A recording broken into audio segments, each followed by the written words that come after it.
The branch was digging into my ribs when I opened my eyes. That's the first thing I remember.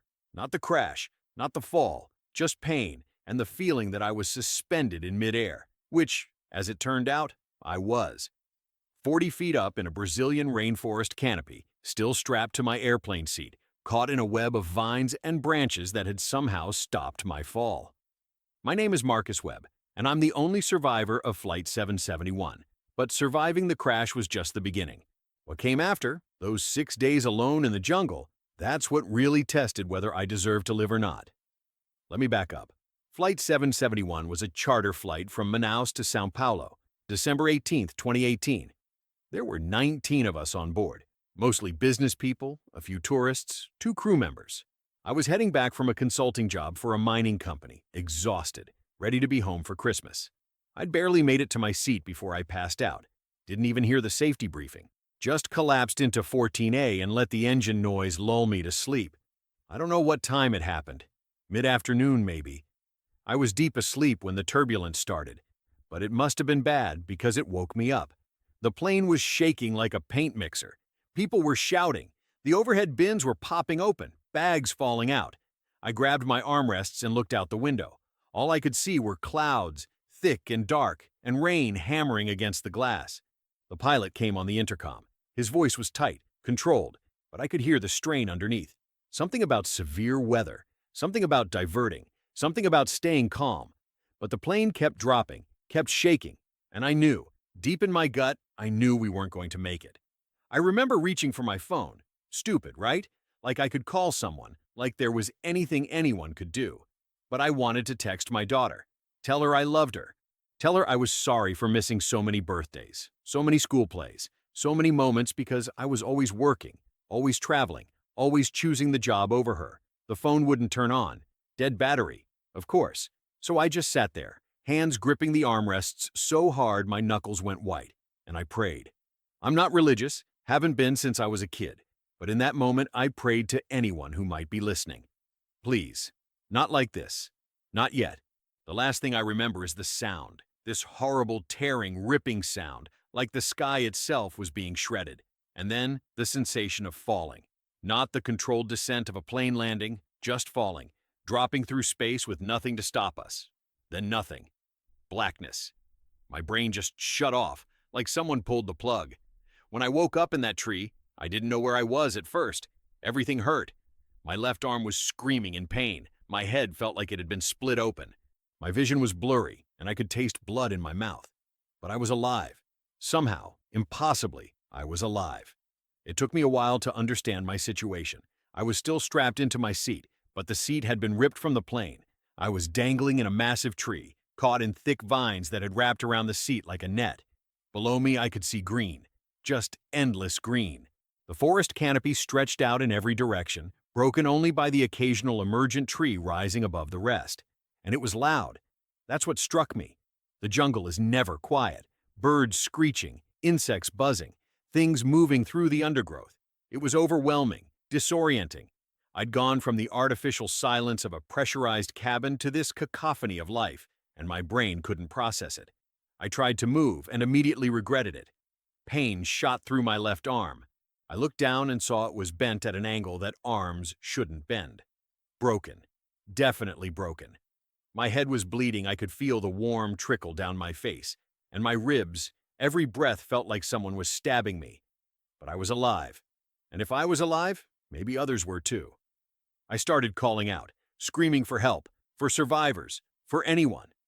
My voice echoed through the canopy, and then was swallowed by the jungle sounds. I screamed until my throat was raw, until I started coughing and the coughing made my ribs hurt worse.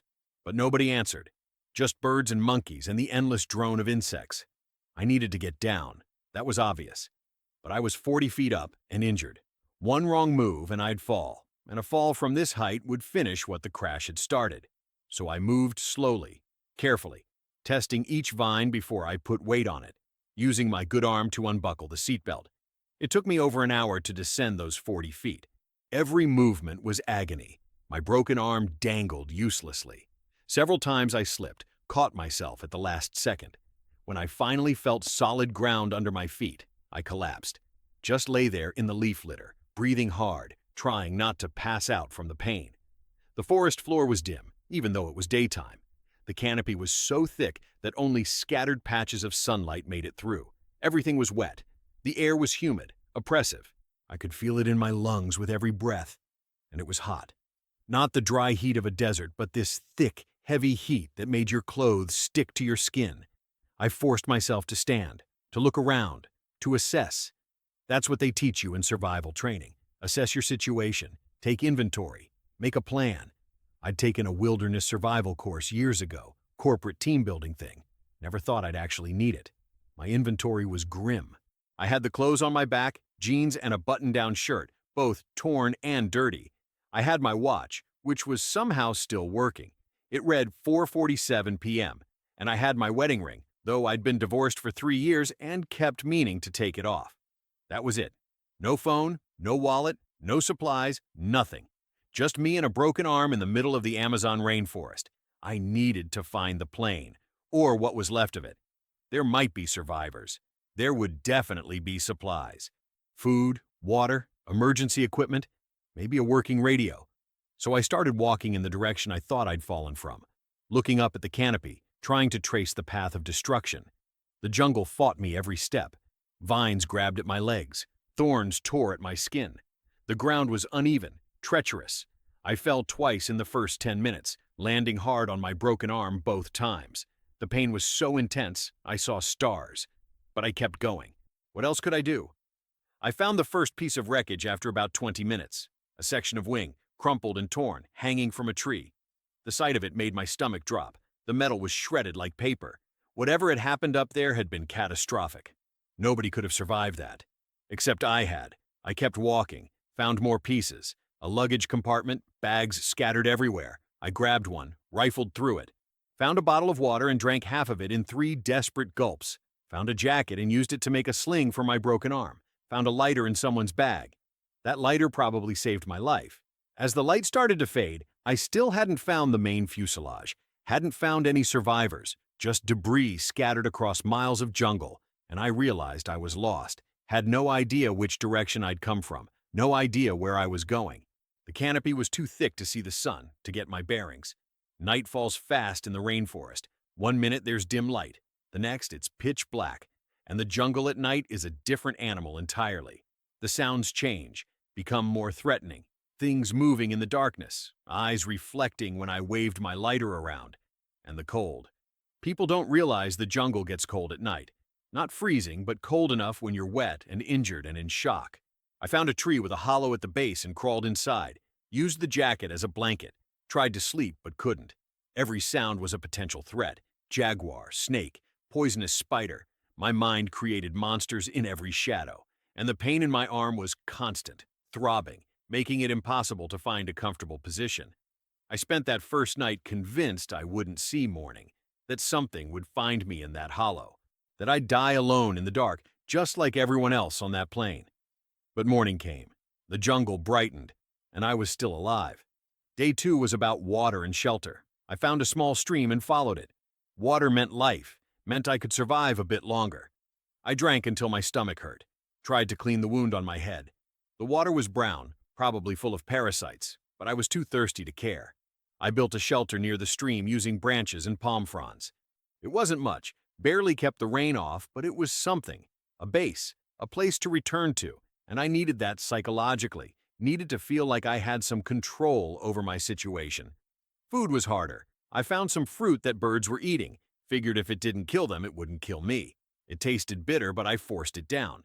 Found some grubs under rotting logs. They were disgusting, but protein was protein. You do what you have to do to survive. My arm was getting worse. The swelling had spread to my hand. My fingers were purple. I knew I should splint it properly, but I didn't have materials. Didn't have the knowledge, really, so I just kept it in the sling and tried not to move it. Day 3, I got sick. The water, probably. I spent most of the day near my shelter, too weak to move far. Fever, chills, stomach cramps. I thought this was it. Thought I'd survived a plane crash only to die from drinking bad water. The irony wasn't lost on me, but the fever broke that night. I woke up on day 4, weak but clearer-headed, and I made a decision. I couldn't stay here. Nobody was coming. The crash site was too scattered, too hidden under the canopy. If I wanted to survive, I needed to find help, needed to walk out. So I followed the stream. That's what they tell you. Follow water downstream. Eventually it leads to bigger water. Bigger water means people, villages, towns, civilization. It was a plan. Not a good plan, but better than waiting to die in a shelter made of sticks. I walked for 2 days, following that stream as it wound through the jungle. Sometimes I had to leave it when the terrain got too rough, but I always found my way back. The stream was my lifeline, my guide, my only hope. My arm was infected by day 5. I could smell it, that sickly sweet smell of rotting flesh. I tried cleaning it in the stream, but it didn't help.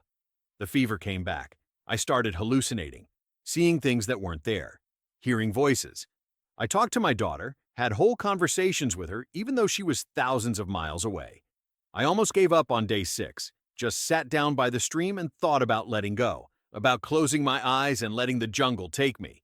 It would be easy, easier than fighting. I was so tired, so hungry, so full of pain. What was the point? But then I heard something, a sound that didn't belong in the jungle, mechanical, rhythmic. A boat motor. I stumbled toward the sound, fell, got up, fell again, but I kept moving, and then I saw it. The stream had widened into a river, and on that river was a small boat. A fisherman. I screamed, waved my good arm, staggered into the water. The boat turned, came toward me, and the last thing I remember before passing out was hands grabbing me, pulling me aboard. A voice speaking Portuguese, concerned and urgent. I woke up 3 days later in a hospital in Manaus. They told me I'd been found by a local fisherman named Paulo.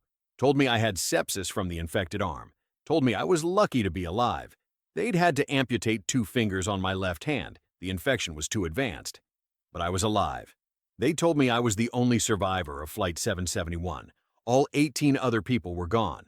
They'd found the main fuselage, found the bodies. I was the only one who'd somehow been thrown clear.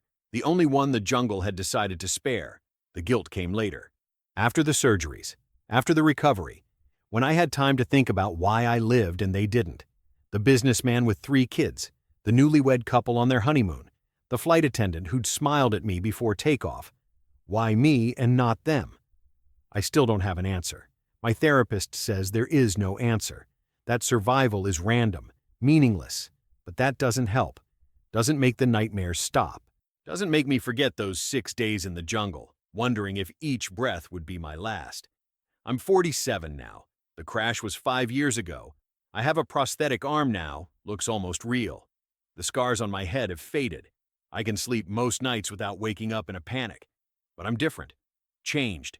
The jungle took something from me and gave something back, and I'm still figuring out what that exchange meant. I reconnected with my daughter. That's the good part. Told her everything. About the crash, about the jungle, about how I thought of her in those dark moments. We're close now, closer than we've ever been. I don't miss birthdays anymore. Don't put work first, because I learned what matters when you're hanging from a tree, broken and alone, when every breath might be your last. People ask if I still fly. The answer is complicated. I have to sometimes for work, but I hate it. Every minute in the air I'm tense, waiting for something to go wrong, counting the seconds until we land safely. It's exhausting. I went back once, to Brazil, to that river where Paulo found me.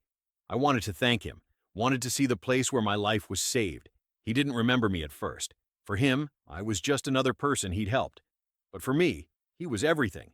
The reason I'm still breathing. We visited the crash site together. It's overgrown now. Nature has reclaimed it. The wreckage is rusting, disappearing back into the jungle. In a few more years, there will be no trace. Like it never happened. Like those 18 people never existed. I left flowers there. 19 flowers, one for each person who'd been on that plane, including me. Because a part of me died there too. The part that thought I was invincible. The part that took life for granted.